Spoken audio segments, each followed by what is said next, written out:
Alright, let's talk about taillights. About 9 years ago, I had to buy a set that looked like this, and they cost $300 used. I was pretty pissed off. And although they're not much improved, I've had to buy a set like this for around $1,200.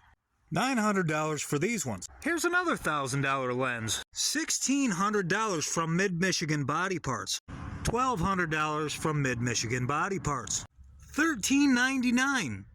$1,700. I know I keep saying set, but I actually mean a piece, meaning one side, one taillight on one side of the vehicle, well over $1,000 with no greater technology than they've had in previous years. And more frustrating still, vehicle manufacturers are finding ways to make it so the aftermarket ones will not work on your vehicle. So the cheap ones you find on Amazon, you'll buy them, they say they work, you plug them in, assuming they'll work, and the body control module will not recognize them. And the people who know the technology that goes into these cars nowadays understands that's a huge technological investment, especially if the sole purpose of that investment is to keep you from saving money. It's disgusting. Why would they do that?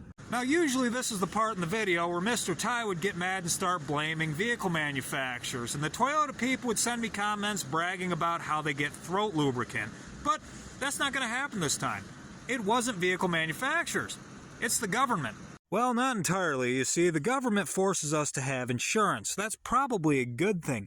Insurance companies are buying most of these parts. Insurance companies also have a lot of money. And here in the U.S., we have something called free enterprise. Now, free enterprise is a beautiful thing. It means you get to decide how much you are worth. You get to decide how much you can sell your product for. And if people with a lot of money are willing to pay a lot of money for that product, then you could sell it at a high price. If you're selling it at a high price, that also means that there's going to be people out there who can't afford you. And there's nothing wrong with that system. But the U.S. government also requires your vehicle have taillights to operate on a shared road. So this is one of those situations where the U.S. government is forcing you to buy something that's being sold on the open market under the terms of free enterprise.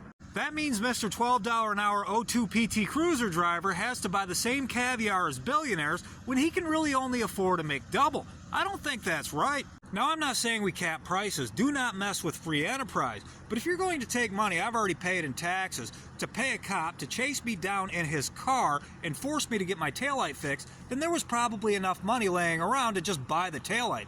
I know there's enough money laying around because we give it away like it's nothing.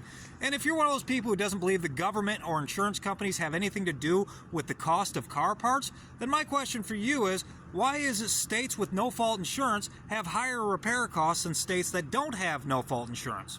Now, I know everything I'm saying sounds communist, but I can't tell the difference between paying somebody to chase me down and punish me for having a taillight out and paying somebody to chase me down and fix my taillight.